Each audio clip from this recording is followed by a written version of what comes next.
Boa noite. Boa noite para você também que nos assiste pela internet, em qualquer lugar do mundo, em qualquer canto do planeta. A gente ainda não tem certeza se tem pessoas em outros planetas nos assistindo, né? Mas se tiver também, que mal tem, não tem nenhum mal, né? Nós estamos aqui hoje para dar sequência na nossa série de mensagens. E hoje o tema da nossa mensagem é a esperança no meio de uma sociedade perversa, né? Vamos continuar estudando a respeito do livro de Abacuque, que é o livro que nós estamos aqui estudando durante esse mês em especial. E hoje, de maneira especial, daremos sequência no capítulo 2.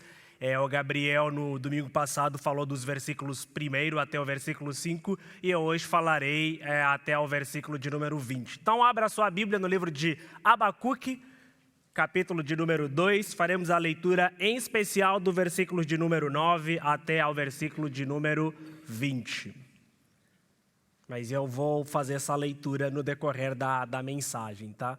Porque ela é muito extensiva. Mas deixa aí a sua Bíblia aberta, porque nós vamos consultar bastante os versículos de número 9 até o 20. Senhor, queremos te dar graças porque nós estamos aqui, queremos te dar graças porque o Senhor nos proporcionou um momento agradável, um momento de comunhão, um momento de adoração aqui na tua casa. E obrigado, Espírito de Deus, por todos os momentos que o Senhor fala aos nossos corações, trazendo-nos a consciência a respeito da nossa realidade pecaminosa, nos lembrando que nós precisamos constantemente nos voltar a Ti e que Tu és a única esperança que nós temos nessa vida. Como o salmista nos ensina que o nosso socorro vem do Senhor que fez os céus e a terra. E é confiando no Senhor que nós avançaremos em meio a essa batalha, diante de todas as atrocidades que o mundo tem pregado contra nós. E nessa noite nós queremos refletir a respeito da Tua palavra, convidamos o Teu Espírito Santo para que Ele continue falando conosco, invadindo os nossos corações e para que Tua palavra seja uma espada que penetre de maneira profunda aos nossos corações, trazendo renovo, transformação, trazendo inquietação também para as nossas almas, a fim de sairmos daqui transformados, renovados e ao mesmo tempo também sairmos daqui atiçados a pensar mais um pouquinho a respeito do que tem acontecido ao nosso redor e como nós podemos viver como cristãos. Então convidamos que o Senhor se manifeste de maneira poderosa e que os nossos corações estejam completamente abertos e atentos a ouvir aquilo que o Senhor tem para nós por meio da Tua palavra. E obrigado, Senhor, no nome de Jesus. Amém. Amém?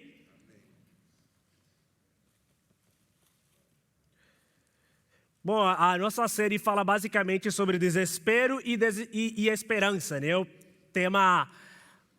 tema superior, tema-chave da nossa leitura de Abacuque, e é através desse tema então que nós estamos estudando Abacuque, e dentro desse tema maior tem então os desdobramentos, né, de subtemas e tópicos, e a partir daí a gente faz o estudo de maneira sistemática também, e um estudo um pouquinho mais concreto ali no texto a respeito do próprio livro de Abacuque, que é um livro bem interessante. Na medida que eu fui lendo o livro durante a semana, preparando a mensagem, eu fui falando, meu Deus, como é interessante fazer a leitura de Abacuque. Não sei se vocês estão lendo, não sei como é que vocês estão acompanhando a nossa série, e eu recomendo fortemente que vocês leiam o livro durante a semana, leiam os trechos em casa, porque tenho certeza que vocês entenderão um pouquinho mais a respeito da riqueza do que é o livro de Abacuque. Como toda a Escritura ela é atual, porque a Escritura é a palavra de Deus.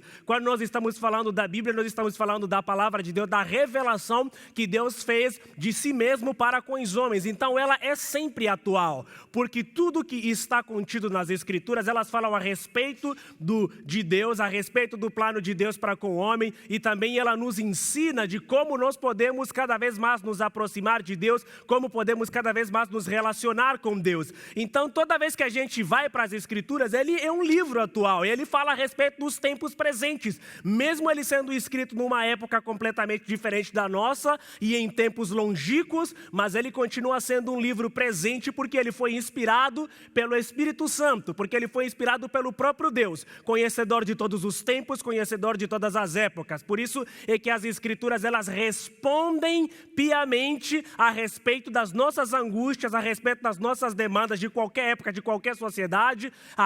As Escrituras, elas respondem todos os anseios, então, que o próprio ser humano tem a respeito da sua própria existência.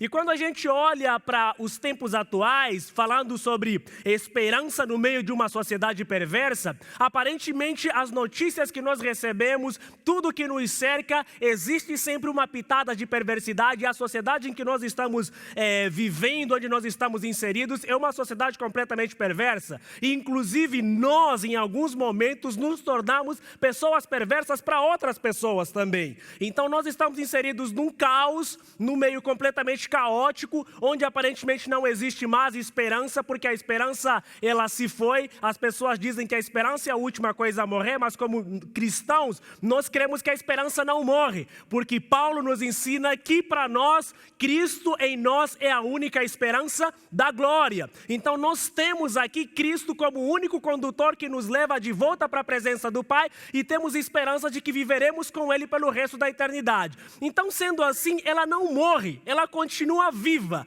porque se ela morrer, a nossa passagem para a eternidade, ela deixa de ser garantida. Então, se Cristo em nós é a única esperança da glória, a nossa esperança, ela é viva, é eterna, é imutável e ela é atemporal. Ela continuará existindo. Por mais que a vida, ela parece provavelmente, e na maioria das vezes, muito inconstante e muito perversa, mas Cristo em nós, então, ele continua sendo a única esperança da nossa própria vida.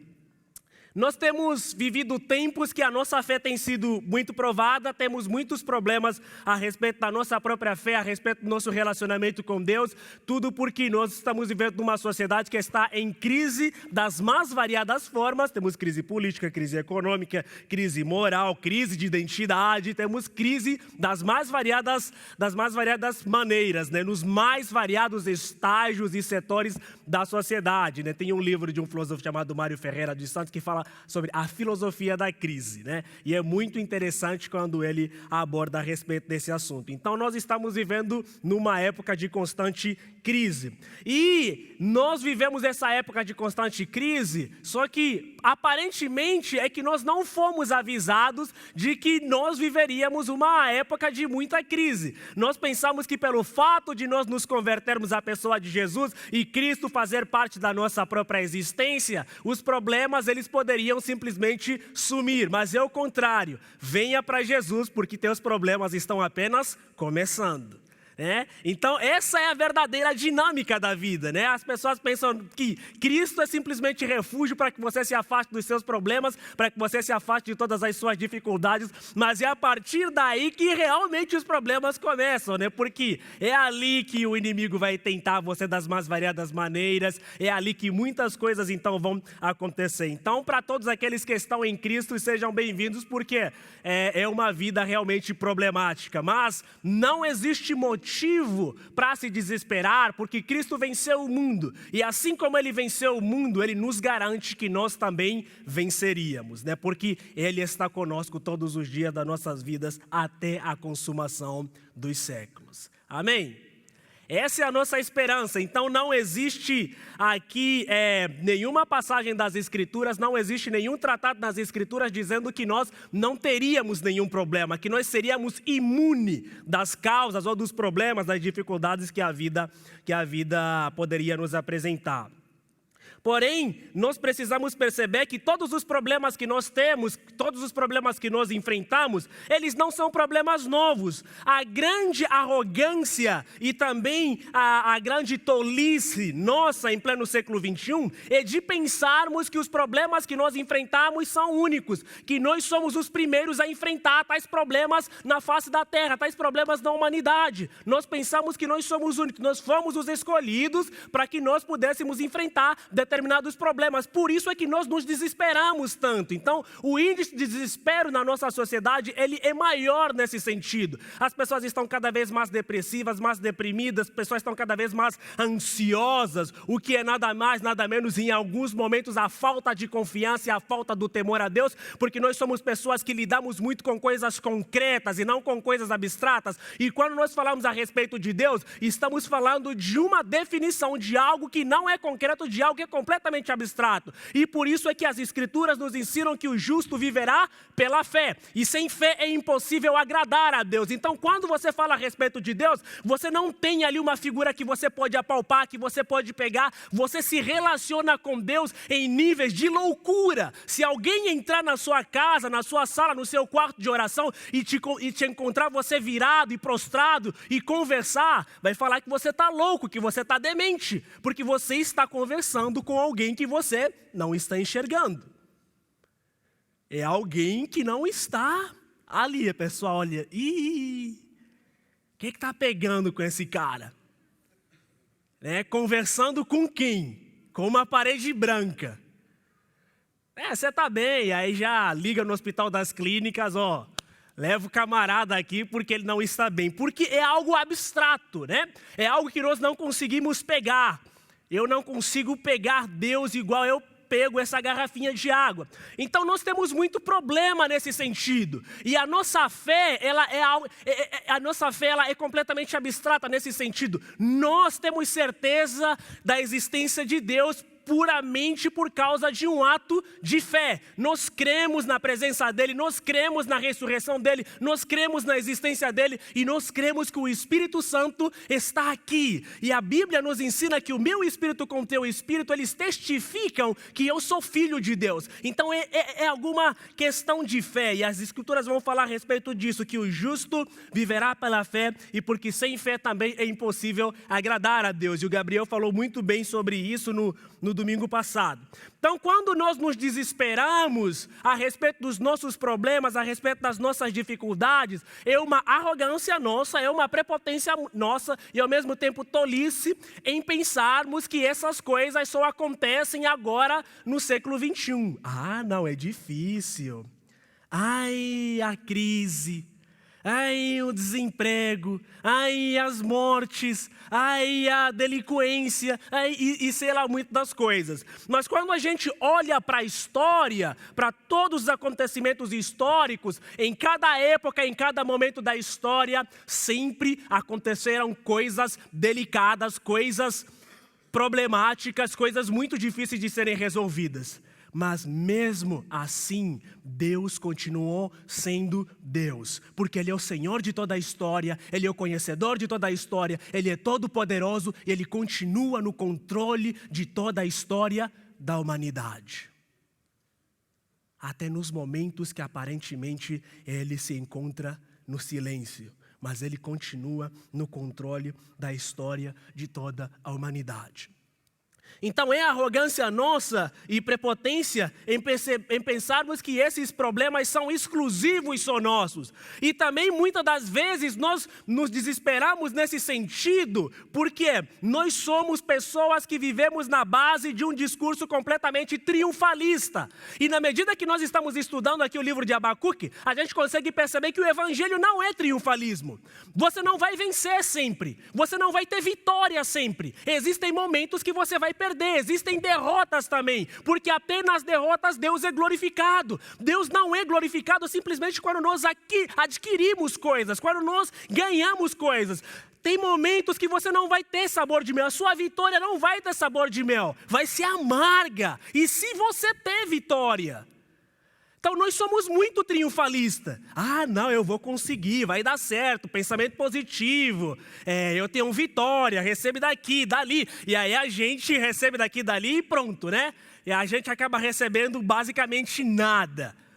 E a gente se desespera quando alguma coisa não vai bem.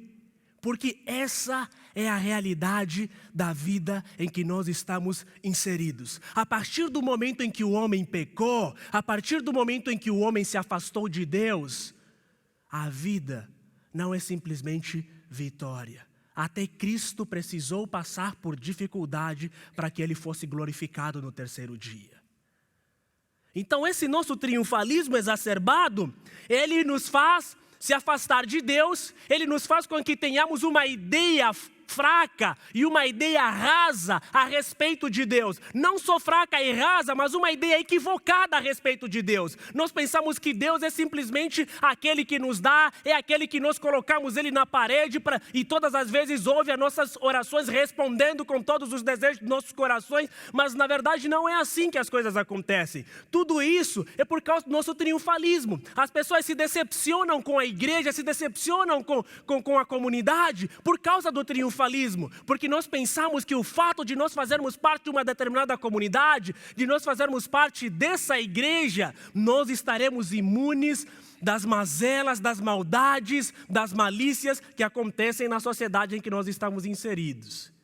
Esse questionamento é antigo. Por que o ímpio prospera? Essa pergunta é antiga. E isso mostra que deveras a questão do sofrimento, ela não é exclusividade daqueles que não conhecem a Deus. Ela também faz parte da vida de todos aqueles que conhecem a Deus. Então, nosso conhecimento sobre Deus e sobre a Bíblia, ele é limitado nesse sentido.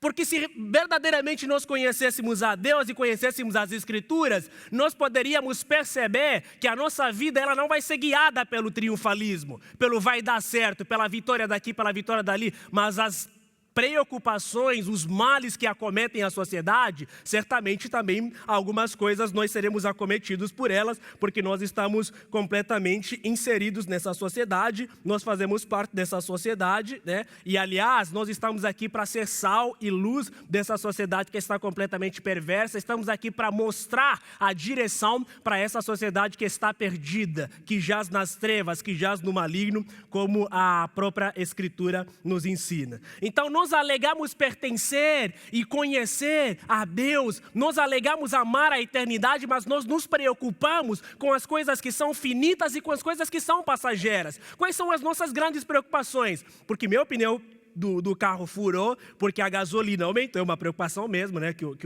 a gente deve se preocupar com isso. Porque não tenho carro, porque estou andando de transporte público, porque meu filho não estuda na melhor escola, na melhor faculdade, porque quero fazer Harvard, quero fazer Stanford, quero ser o CEO das contas das empresas. Então, as nossas preocupações, elas são preocupações que são feitas na base das coisas terrenas, finitas e transitórias. Raramente nós nos pegamos pensando a respeito daquilo que Deus está preparando para nós. Raramente nos pegamos pensando a respeito da eternidade. E a promessa sobre a eternidade é clara. Cristo disse, eu vou para o meu Pai preparar lugar, para que quando eu vier, ali onde eu estiver, estejais vocês também. E o nosso reino não é daqui. E nós precisamos pensar na eternidade, precisamos pensar na nossa vida futura também. Mas nós nos preocupamos, nos desgastamos com coisas terrenas, transitórias e finitas, que são completamente passageiras. Esse tem sido um dos principais dilemas da nossa vida. E quando a gente olha para o livro de Abacuque, o drama do profeta é esse. O drama do profeta era simplesmente conciliar o caráter santo de Deus e com o mal que estava sendo, com o mal que acontecia, na verdade, na sociedade onde ele estava inserido. E esse mal castigava tanto o povo dele, então que o profeta Abacuque ali, ele começou a entrar em desespero e ficou criticando ali a Deus. Ele queria entender como é que a santidade de Deus, ela era simplesmente correlacionada com os aspectos do mal que estavam presentes na sociedade onde ele estava. Por isso é que ele fez os questionamentos que ele fazia. E nos estudos que nós estamos fazendo a respeito do livro de Abacuque, você consegue perceber claramente como Abacuque vai e questiona a Deus a respeito da maldade que estava assolando a comunidade que ele fazia parte, da maldade que estava assolando o reino em que ele fazia parte. O povo tinha sido levado cativo e a maldade era tanta era tanta, e ele começou a questionar Deus. Como Deus sendo santo, como Deus sendo todo-poderoso, ele permitia que tais maldades, tais perversidades acometessem então ao povo de Judá, que ele fazia parte, ao reino de Judá, que ele fazia parte. Então você começa a ver o questionamento de Abacuque. Por isso eu convido você a abrir a sua Bíblia, se ela ainda não está aberta, no livro de Abacuque. E vamos então fazer a nossa leitura do nosso primeiro versículo, que é o versículo 9.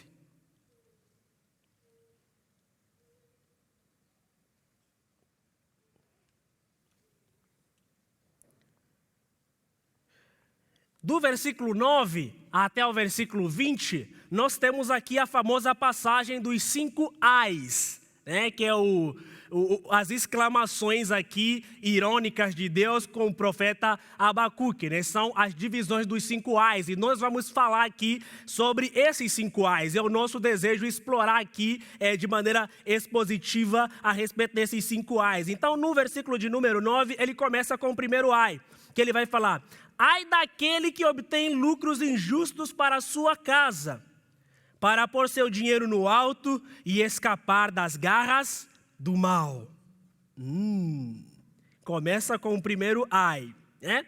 E nesse ai, a gente vê Abacuque, então, atacando de maneira frontal aqueles que pensam que para se enriquecer é simplesmente um toque de mágica, né? Ai daquele que amontoa bens roubados. E aqui Abacuque, ele vai falar a respeito do acúmulo de bens. Ele vai falar do excesso de riqueza que é conquistada, não de maneira lícita, mas de maneira ilícita. E quando eu estava lendo sobre todas essas passagens, falei, meu Deus, isso é muito atual. Isso se encaixa de maneira perfeita no nosso Brasil de hoje, na nossa realidade de hoje. De pessoas aqui amontoando riquezas de maneira ilícita, acumulando dinheiro de maneira ilícita. Então Abacuque ele vai falar, ai daqueles que amontoam bens roubados. Essas pessoas que enriquecem mediante a extorsão. Vivem extorquindo outras pessoas e através dessa extorsão que é feita para com outras pessoas, eles vivem se enriquecendo. E a questão aqui do acúmulo de bens, ela é tão odiosa, que Abacuque vai terminar lá no versículo 10, ele com uma pergunta: até quando isso continuará? Ele vai perguntar, até quando isso continuará? Porque a coisa estava caminhando para termos completamente desesperadores. Então as pessoas ali, o império aqui, conquistando e extorquindo cada vez mais a população local e se enriquecendo simplesmente com os bens de outras pessoas. E aí eles davam risada, eles curtiam, porque eles estavam se enriquecendo sem necessariamente trabalhar de maneira honesta, trabalhar de maneira justa, mas eles estavam se enriquecendo através de acúmulos de bens feitos simplesmente por extorsão. E quando nós olhamos para esse versículo e encaramos para a nossa realidade atual, e a gente vê que, infelizmente, é um texto presente que serve para os nossos dias, para os dias de hoje, onde você vê pessoas que estão cada vez mais se enriquecendo. E as pessoas, elas não querem se enriquecer de maneira lícita, elas querem se enriquecer de maneira ilícita e querem acumular bens de maneira ilícita, roubando de outras pessoas, fazendo os famosos caixa 2, matando outras pessoas para adquirir, inclusive, outros bens, invejando os bens de outras pessoas. Tem até crentes que vão fazer campanhas e promessas para realmente ficar rico, para enriquecer, trabalhar que é bom mesmo, não trabalha. Fala mal do chefe, fala mal do dono da empresa, que é o explorador, que é tarará, tarará, mas trabalha mesmo que é bom, não trabalha, quer simplesmente se enriquecer de maneira ilícita. É que é num abrir e fechar de olhos, é um abracadabra e pronto, tem uma Mercedes na garagem, tem um apartamento de 200 metros quadrados na cobertura, e aí é isso, é o céu na terra. Mês passado, eu acho que foi foi mês de maio.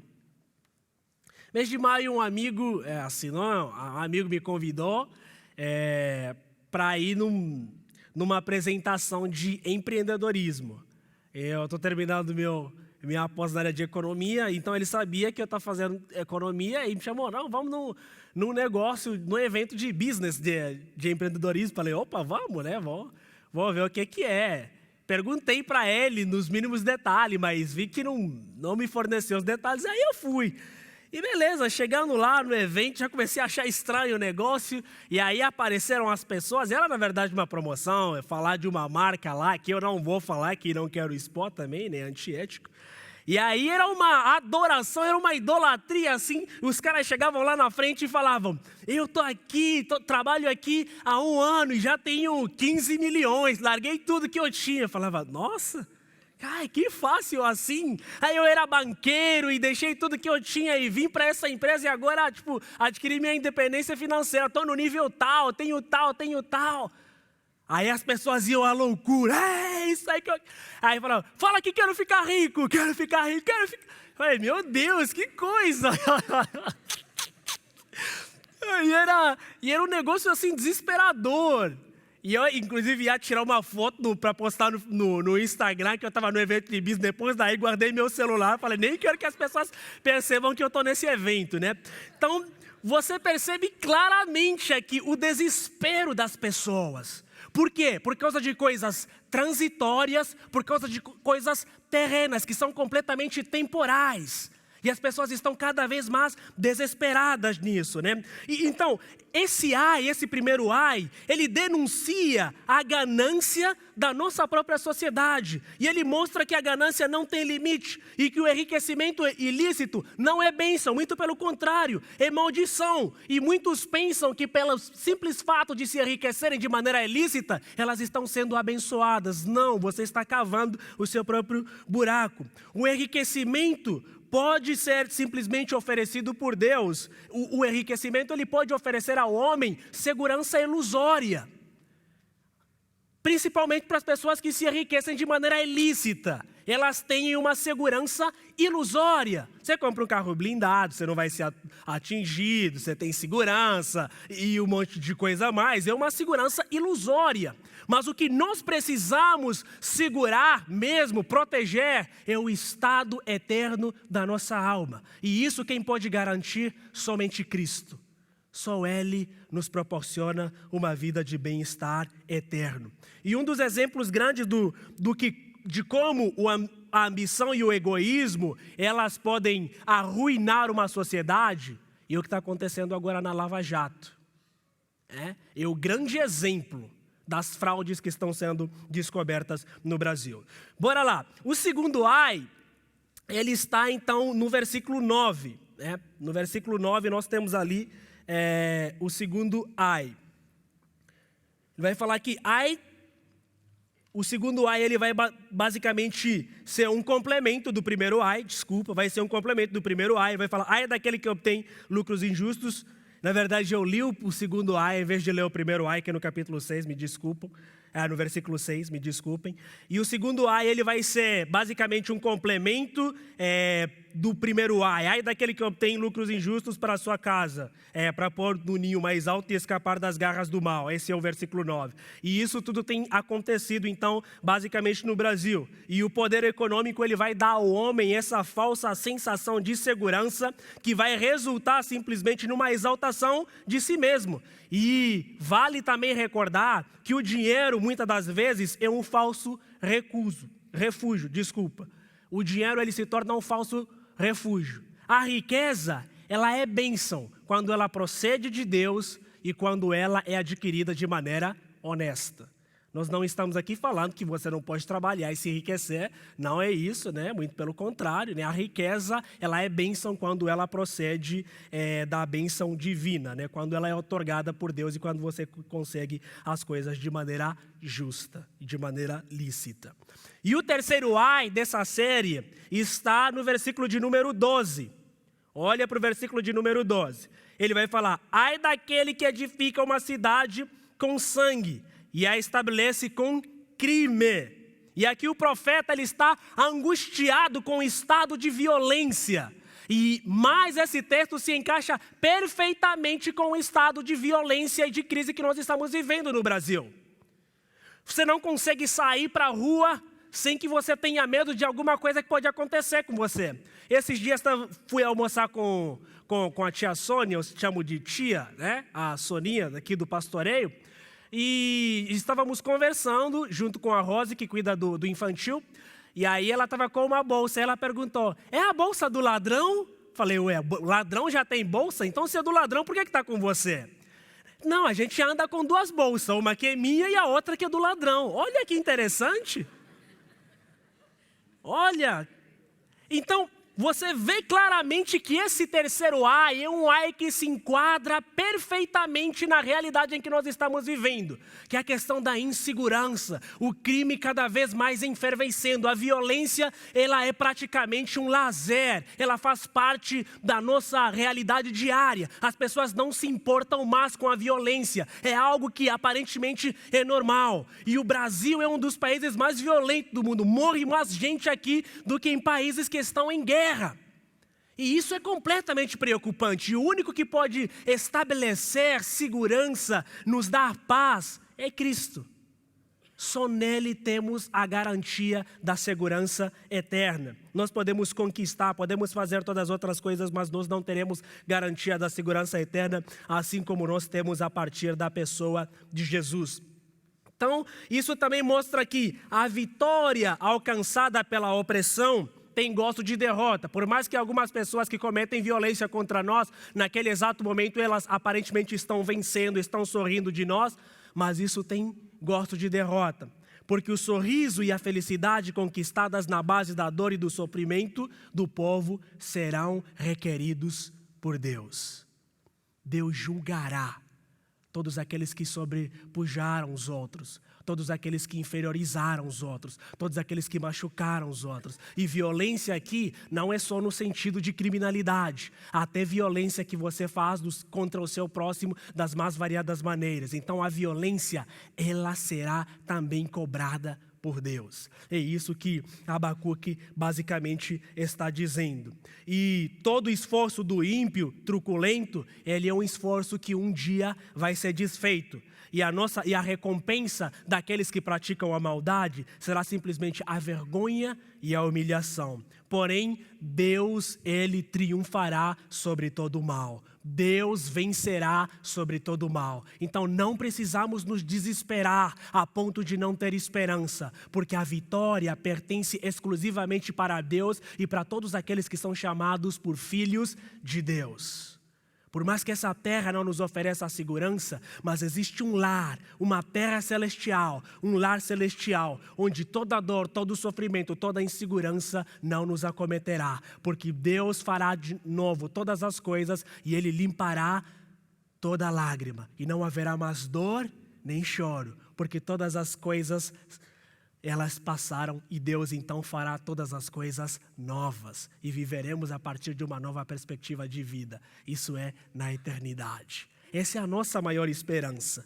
Esse é o nosso grande sentido de existirmos. E o quarto ai, ele está no versículo 15. Veja no versículo 15, nós temos ali o quarto ai, que vai falar basicamente: ai daquele que dá bebida ao seu próximo, misturando-a com seu furor, até que ele fique bêbado para lhe contemplar a nudez. Então, esse ai, ele se refere também aqui à humilhação que as pessoas fazem para com o seu próximo. E a bebida, basicamente, ela é destruidora de uma sociedade, né? Então, você vê as pessoas se embriagando, dormindo na rua, esquecendo a casa. As famílias são destruídas por causa do vício, do alcoolismo. Famílias são destruídas por causa disso, violência doméstica, muitas delas também promovidas por causa da bebida. A pessoa quando enche a cara e aí vai para casa e a esposa não pode falar nada, bate na esposa, bate nos filhos. Então você vê basicamente isso. E a questão aqui é de que quem humilha o próximo atrai para si o juízo de Deus. É que Deus julgará, Deus condenará aqueles que humilham o seu próximo. Deus é vingador daquele que degrada o seu próximo. E até aqueles que incentivam na degradação moral e espiritual do seu próximo. Né? Aqueles amigos da onça. Que está falando, vai, faça, nossa, que legal. Nossa, você quer fazer isso? Nossa, esse emprego é maravilhoso para você. Nossa, desiste desse emprego, porque só está te fazendo mal, porque ele quer ocupar a sua vaga. Tá? Até aqueles amigos da onça. Então, é nesse sentido aqui que o texto está basicamente nos alertando. Que aquele que humilha o seu próximo, ele está atraindo para si o juízo divino. E o juízo divino não é fácil, não é alguma coisa que nós possamos lidar. Foi para nos livrar do juízo divino que Cristo veio, se fez carne e morreu por nós, ressurgiu naquele terceiro dia, para que nós não pudéssemos passar por esse juízo divino.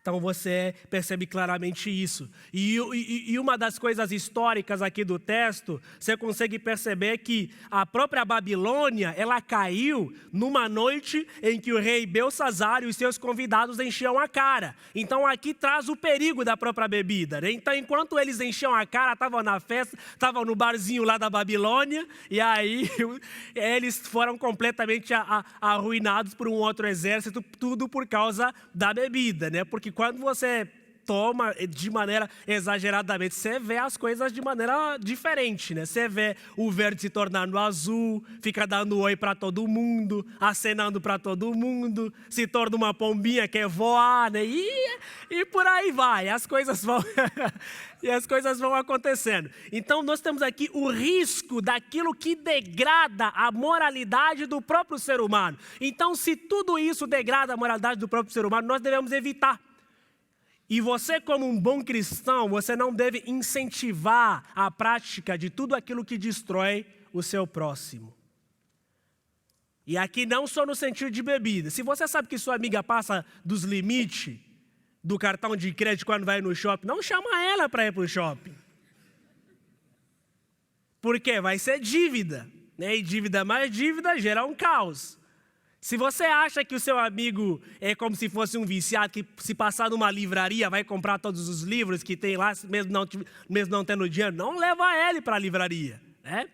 Então, são essas coisas. Tudo que você for fazer para evitar na degradação e na humilhação do seu próximo, não faça. E como cristãos, nós temos aqui esse dever de conservar a dignidade do nosso próximo, porque quem humilha o seu próximo atrai para si o juízo de Deus. E o quinto ai, ele está no versículo 19, e eu queria que você desse uma olhada também no versículo 19. Ele diz: ai daquele que diz à madeira, desperte, ou à pedra sem vida, acorde, poderá isso dar orientação? Está coberto de ouro ou prata, mas não respira. E esse quinto ai, ele é um ai contra a idolatria. E idolatria aqui não estamos necessariamente falando sobre adorar imagens, se curvar diante das estátuas, não estamos falando disso. Mas idolatria é tudo aquilo que substitui o lugar de Deus no nosso coração. É tudo aquilo que substitui o lugar de Deus na nossa vida. É tudo aquilo que ofusca, que apaga a glória de Deus na nossa própria vida. Isso é idolatria. Então tudo que te afasta de Deus, tudo que substitui a presença e o seu relacionamento com Deus, isso é idolatria. Pode ser seu filho, pode ser sua filha, pode ser seu marido, pode ser sua esposa, pode ser seu emprego, pode ser seu carro. Tudo que te afasta de Deus é idolatria. E nós vivemos numa sociedade sutilmente idólatra, porque nós preferimos nos relacionar com outras coisas do que nos relacionar com Deus. Se pararmos para pensar e percebermos quantas vezes nós oramos durante essa semana, quantas vezes nós lemos as Escrituras durante essa semana. Não estou dizendo que o termômetro do nosso relacionamento só vai ser baseado em quanto lemos ou quanto não lemos, porque nós podemos cair no legalismo, mas isso é fundamental, porque você só vai conhecer a Deus através das Escrituras. A palavra nos ensina que a fé vem pelo ouvir, e ouvir a palavra de Deus. E se você não pratica a leitura da palavra, não vive segundo a palavra, como é que você vai se relacionar com Deus? Como é que você diz que conhece a Deus? Se você tem outros pressupostos, tem outras propostas que são muito mais atraentes, talvez você esteja vivendo uma vida de idolatria. E é uma vida muito pesada. E as nossas idolatrias, elas são muito sutis. E precisamos fazer um profundo exame do nosso coração para percebermos o que nós temos colocado em nosso coração que substitui o lugar de Deus. É uma reflexão que nós precisamos fazer. É uma reflexão que nós precisamos fazer, um exercício que nós precisamos fazer. Por isso, quando olhamos para tudo isso que nós encontramos no capítulo 2, falando a respeito da perversidade da sociedade e no sentido de sermos esperança para a sociedade que nós estamos inseridos, nós jamais conseguiremos explicar o mal que acomete o mundo. Nós jamais conseguiremos explicar a razão da perversidade da sociedade em que nós estamos inseridos. E isso não é importante. O que precisamos é ter consciência que através da cruz de Cristo, tudo isso já foi colocado no seu devido lugar. A nossa esperança está na pessoa de Jesus. E através da cruz de Cristo, nós podemos vencer a perversidade. Nós podemos ser luz, podemos ser sal em meio a essa sociedade completamente perversa. Por isso, é necessário entender que nós precisamos buscar sempre a Deus. A nossa vida deve ser uma vida de constante busca. Quando você perceber que Deus já não faz mais sentido, ou você já está tão cheio de Deus que você não precisa mais buscar Ele, alguma coisa está errada. Porque a nossa vida é uma vida de constante busca e busca de Deus. Porque nós precisamos cada vez mais da presença dEle.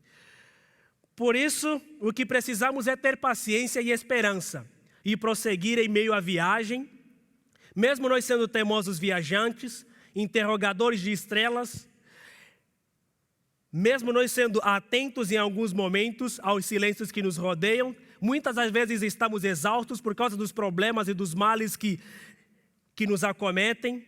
Às vezes nos tornamos pessoas duvidosas a respeito da nossa própria fé. Porém, nós precisamos nos manter sempre esperançosos, que a eternidade é o melhor para nós.